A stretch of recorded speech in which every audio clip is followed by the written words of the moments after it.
God wants to keep you by his side always. परमेश्वर हमेशा आपको अपने पास रखना चाहते हैं। Many times you want God to be at your side. कई बार आप चाहते हैं कि परमेश्वर आपकी ओर से हो। You want God at your side because whenever you call him, you want him to serve you and do everything for you. आप चाहते हैं कि परमेश्वर आपके पास में हो, क्योंकि जब भी आप उसे आवाज दें तो वो तुरंत आकर आपके लिए काम करे, आपके लिए कुछ करे। But लेकिन God wants your company, परमेश्वर आपकी संगति चाहते हैं। not expecting anything from him, वो आपकी ओर से कुछ भी अपेक्षा नहीं करते हैं, but just honoring him, बस यही चाहते हैं कि आप उसका आदर करें, loving him, उससे प्रेम करें, thanking him, उसको धन्यवाद दें, praising him. उसकी स्तुति करें। God wants you to be with him always. परमेश्वर चाहते हैं कि आप हमेशा उसके साथ में हो। That's what you read in Proverbs 8:30. और यही तो आप नीति वचन अध्याय 8 वचन 30 में पढ़ते हैं। It says, I was constantly at his side. ये कहता है हर समय उसके सामने आनंदित रहता था। I was filled with delight day after day. मैं प्रतिदिन मैं उसकी प्रसन्नता थी और हर समय उसके सामने आनंदित रहती थी।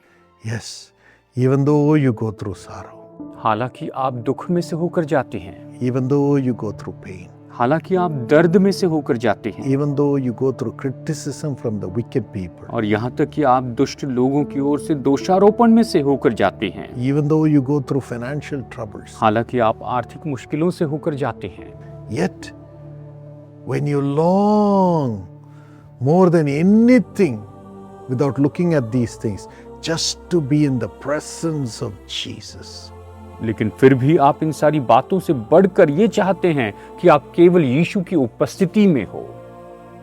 God will make you delight day after day. परमेश्वर आपको दिनों दिन आनंदित करेंगे। Nothing of the world will touch you. संसार की कोई चीज आपको नहीं छुएगी, His heavenly presence will make you delight. और उसकी स्वर्गीय उपस्थिति आपको वहां पर आनंदित होने में मदद करेगी।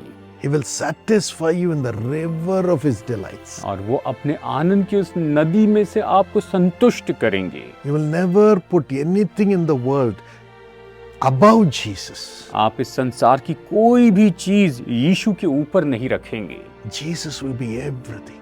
यीशु आपके लिए सब कुछ होंगे। Even if you don't have food, हालांकि आपके पास भोजन ना हो, you'll be satisfied by his presence. आप उसकी उपस्थिति से संतुष्ट हो जाएंगे। That's what David says, I'll be satisfied in your presence. और यही तो दाऊद कह रहा है कि मैं तेरी उपस्थिति में संतुष्ट हो I'll जाऊंगा। be satisfied by your presence. मैं तेरी उपस्थिति के द्वारा संतुष्ट हो जाऊंगा। Oh, that's the greatest satisfaction you can have.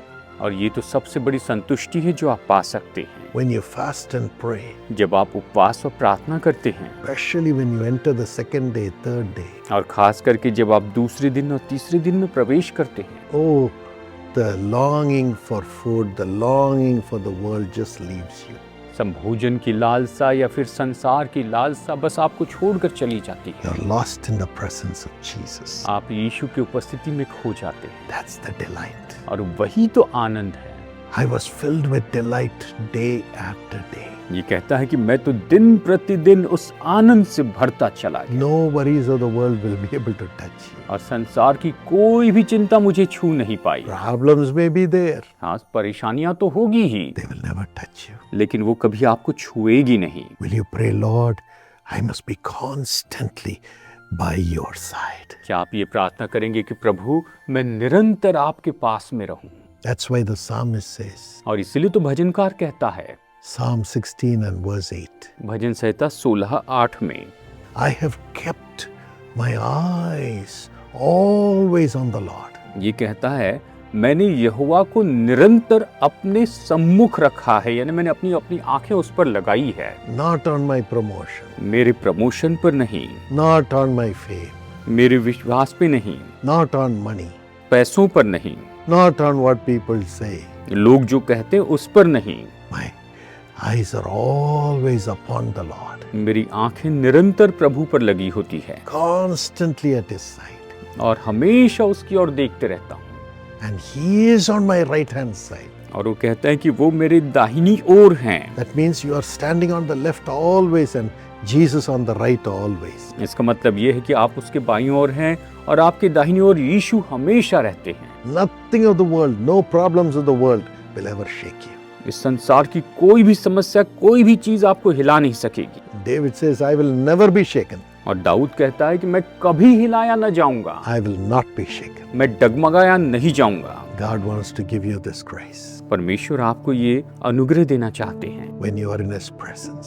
जब आप इसमें होते हैं। Proverbs 8:12 says, नीति वचन 8:12 कहता है God's wisdom will dwell with you. कि परमेश्वर की बुद्धि आपके साथ वास करेगी।